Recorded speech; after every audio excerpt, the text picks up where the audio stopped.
বন্ধুরা, আজ আমি সামান্য একটু সুজি দিয়ে একদম অয়েল ফ্রি, হেলদি ও মুখরোচক নাস্তার একটা টেস্টি রেসিপি আপনাদের সাথে শেয়ার করব।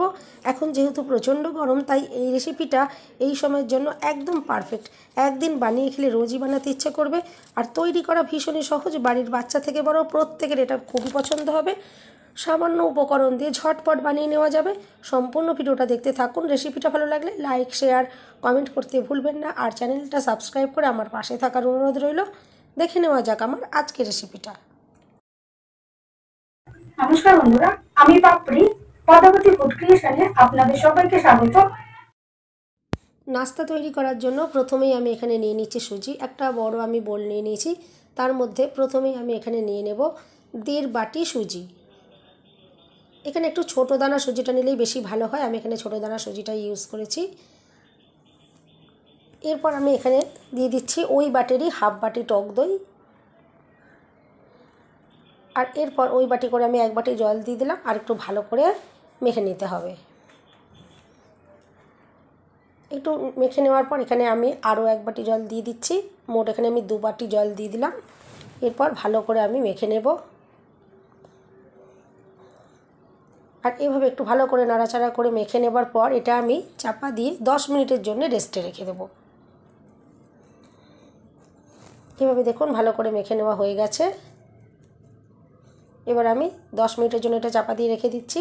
ততক্ষণে বাকি কাজগুলো সেরে নিতে হবে। আমি এখানে একটা মিক্সি জার নিয়েছি। এতে আমি 3 কোয়া রসুন আর দিয়ে দিয়েছি 3টে শুকনো লঙ্কা। আর দিয়ে দিলাম ভাজা ছোলার ডাল আর ভাজা চিনেবাদাম। আর নিয়েছি ফ্রেশ নারকেল কুচোনো কিছুটা দিয়ে দিলাম। আর এরপর আমি এখানে দিয়ে দিচ্ছি স্বাদ মতো নুন। আর দিয়ে দিলাম অল্প করে একটু চিনি। আর এরপর একটু জল দিয়ে আমি ভালো করে একটা পেস্ট বানিয়ে নেব। দেখুন ভালো করে একটা পেস্ট বানানো হয়ে গেছে। আর শুকনো লঙ্কা দেওয়ার জন্য সুন্দর একটা কালার চলে এসেছে। এটা চাটনি তৈরি করছি আমি বাটিতে ঢেলে নিলাম। আর যারা কোনো রকম তেল না দিয়ে খেতে চান তারা এখানেই রেখে দেবেন। আর যারা একটু তেল দিয়ে একটু মুখরোচক করে খেতে চাইবেন তাদের জন্য আমি একটু ফোড়নটা দেখিয়ে দিচ্ছি। এখানে আমি একটা ছোট বাটিতে 2 চামচ সাদা তেল দিয়ে দিয়েছি। আর গ্যাসটা আমি বন্ধ করে নিলাম তেলটা গরম করে নেওয়ার পরে। আর এরপর এখানে দিয়ে দিচ্ছি 1 চামচ বিউলির ডাল। এটা একটু ভালো করে আমি নাড়াচাড়া করে ভেজে নেব। আর ভীষণই সুন্দর একটা ফ্লেভার আসবে এই বিউলির ডালটা। আর যখন চাটনির সাথে এটা মুখে পড়বে খুবই সুন্দর খেতে লাগবে। আমি একটু ভালো করে এভাবে একটু নাড়াচাড়া করে ভেজে নিলাম। আর এরপর দিয়ে দিচ্ছি একটু কালো সর্ষে আমি এখানে দিয়ে দেবো ফোড়ন হিসাবে।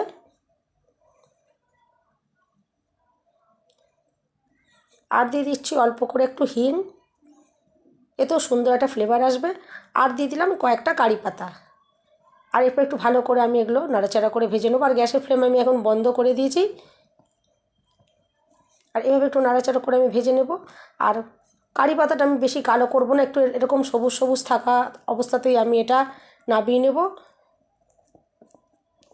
সুন্দর করে ভাজা হয়ে গেছে, সুন্দর এখান থেকে ফ্লেভারও এখন আসছে। আমি এবার নামিয়ে নিচ্ছি এটা। আর এই ফোড়নটা আমি এখন যে চাটনির বাটিটা আমি রেডি করে রেখেছি সেই বাটিতে দিয়ে দিলাম। আর যারা তেল দিয়ে পছন্দ করবেন না তারা এখানে এই ফোড়নটা দেওয়ার কোনো রকম দরকার নেই।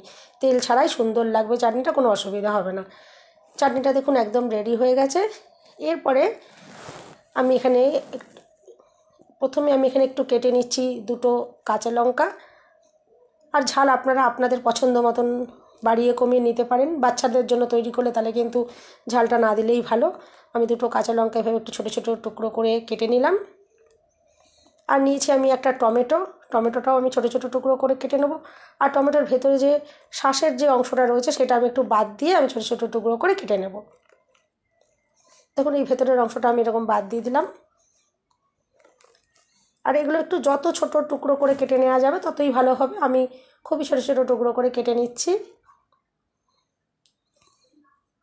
আর এখানে কিন্তু খুব একটা সবজির দরকার নেই, নর্মাল আমাদের সবার ঘরেই পেঁয়াজ, টমেটো, কাঁচা লঙ্কা এগুলো সবসময় সবার ঘরে থাকে। আমি এই জন্য এগুলো দিয়েই নাস্তাটা আপনাদের সাথে শেয়ার করছি, যাতে কারোরই কোনো রকমের অসুবিধে না হয়। টমেটো কেটে নেওয়ার পর আমি পেঁয়াজটাও খুব ছোটো ছোটো টুকরো করে কেটে নেব।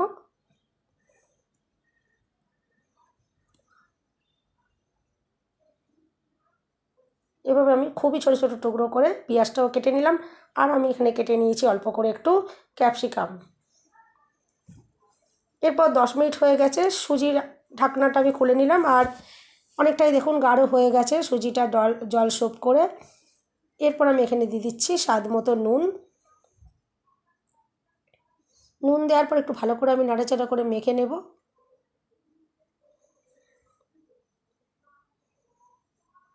আর এরপর আমি যে সবজিগুলো কেটে রেখেছিলাম একে একে আমি সেই সবজিগুলো একটু দিয়ে দিচ্ছি এখানে।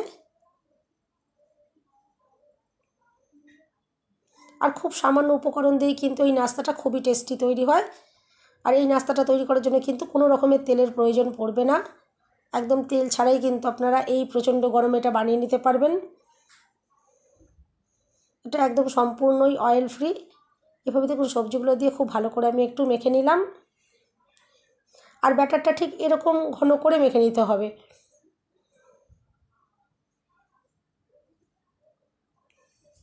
এরপর আমি এখানে একটা কেক টিন নিয়ে নিয়েছি আর এতে একটু সাদা তেল এভাবে একটুখানি ব্রাশ করে দিলাম। আপনারা কিন্তু যে কোনো জায়গাতেই এটা তৈরি করতে পারেন, কোনো অসুবিধে নেই। আর এরপর ব্যাটারটার মধ্যে আমি 1 চামচ ইনো দিয়ে দিচ্ছি যাতে এটা খুবই ফ্লাফি আর হালকা তৈরি হয়। আর ইনো অ্যাক্টিভ করার জন্য উপর থেকে সামান্য 1 ফোঁটা জল দিয়ে দিলাম। আর এরপর ব্যাটারের সাথে খুব ভালো করে একটু মেখে নিচ্ছি।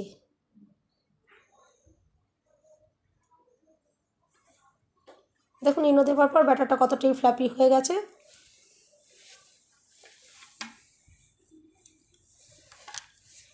এভাবে একটু ভালো করে মিশিয়ে নেওয়ার পরে যে কেক টিনটাতে আমি একটু তেল ব্রাশ করে রেখেছিলাম তাতে আমি এখন ব্যাটারটা ঢেলে দিচ্ছি। এভাবে দেখুন ব্যাটারটা দিয়ে দেওয়া হয়ে গেল। আর একটু এভাবে একটু ট্যাপ করে দিতে হবে। আর এরপর ওপরের থেকে আমি একটু দিয়ে দিচ্ছি যে একটু কুচনো সবজিগুলো আমি অল্প অল্প একটু রেখে দিয়েছিলাম, সেগুলো ওপর থেকে এভাবে দিয়ে দিচ্ছি যাতে দেখতে সুন্দর লাগে। দেখুন আর কতটাই অপূর্ব সুন্দর দেখতে লাগছে। সব কিছু সবজি আমি ওপর থেকে অল্প অল্প আবারও দিয়ে দিলাম।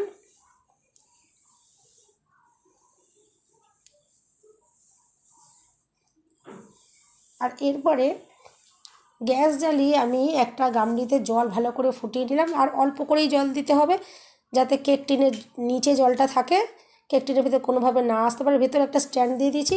আর এরপর চাপা দিয়ে আমি এটা 15 মিনিট ভাপিয়ে নেব। 15 মিনিট পর এটা আমি নামিয়ে নিয়েছি। আর এখন দেখুন একদম ঠান্ডা হয়ে গেছে আর গা থেকে কেমন ছেড়ে আসছে, আপনারা দেখে বুঝতেই পাচ্ছেন। এরপর আমি এটা মোল্ড থেকে বার করে নেব আর আপনাদেরকে দেখাবো যে এটা কতটা সুন্দর তৈরি হয়েছে। এবার দেখুন কত ইজিলি মোল্ড থেকে এটা বেরিয়েও গেল। যেহেতু এতে তেল লাগানো ছিল সেই জন্য দেখুন খুব ইজিলি এটা মোল্ড থেকে বেরিয়ে গেল। আর উল্টো সাইডটাও দেখুন কতটা সুন্দর তৈরি হয়েছে। আর ভীষণই নরম সফট তৈরি হবে একদম। আর খেতে কিন্তু খুবই অসাধারণ, চাটনির সাথে এটা খেতে খুবই দুর্দান্ত লাগবে। আপনারা নর্মালি টক দইয়ের সাথেও এটা খেতে পারেন। টক দই একটু নুন চিনি দিয়ে যদি একটু ভালো করে ফেটিয়ে নেন সেটা দিয়েও কিন্তু এটা খেতে খুবই সুন্দর লাগবে। আর কতটা যে নরম হয়েছে দেখে আপনারা বুঝতেই পারছেন। এরপর এটা আমি একটু স্লাইস করে কেটে নেব। এটা আপনারা সকালের জলখাবারে বা রাতের ডিনারেও কিন্তু করতে পারেন, কোনো অসুবিধা নেই। এখন এই প্রচণ্ড গরমে অনেক সময় রুটি লুচি পরোটা খেতে একঘেয়ে লাগে, ভালো লাগে না। এটা করলে কিন্তু একটু মুখের স্বাদ বদল হয়। আর এটা শরীরের জন্য কিন্তু খুবই উপকারী। সুজি রয়েছে, টক দই রয়েছে, এগুলো কিন্তু আমাদের শরীরের জন্য খুবই উপকার। এই জন্য এটা কিন্তু ভালো আর খেতেও ভালো লাগবে। দেখুন আমি স্লাইস করে সবগুলো কেটে নিয়েছি। আর দেখতে যে কতটা অসাধারণ দেখতে হচ্ছে সেটা দেখে বুঝতেই পারছেন। আর খেতেও কিন্তু এটা দারুণই টেস্টি তৈরি হয়। এরপর আমি দেখুন একটা পিস আপনাদেরকে বার করে দেখাচ্ছি। দেখুন কতটা সুন্দর তৈরি হয়েছে, ভীষণই নরম আর স্পঞ্জি জালিদার একদম তৈরি হয়েছে। তাহলে বন্ধুরা রেসিপিটা যদি ভালো লাগে অবশ্যই কিন্তু চ্যানেলটা সাবস্ক্রাইব করে আমার পাশে থাকার অনুরোধ রইল। আর বেল বাটনটা ক্লিক করে রাখবেন যাতে আমি যখনই নতুন ভিডিও আপলোড করব সঙ্গে সঙ্গে নোটিফিকেশান সবার আগে আপনি পেয়ে যাবেন। দেখুন প্রত্যেকটা পিস কতটা সুন্দর দেখতে লাগছে। আর এরপর আমি এখান থেকে আপনাদের একটু ভেঙেও দেখাবো, দেখবেন কতটা দুর্দান্ত দেখতে লাগছে। আর খেতে কিন্তু খুবই অসাধারণ। অবশ্যই বাড়িতে এভাবে একবার ট্রাই করবেন, দেখবেন ভীষণ ভালো লাগবে। সবাই সুস্থ থাকবেন, ভালো থাকবেন। দেখা হবে নেক্সট ভিডিওতে। ভিডিওটা শেষ পর্যন্ত দেখার জন্য সবাইকে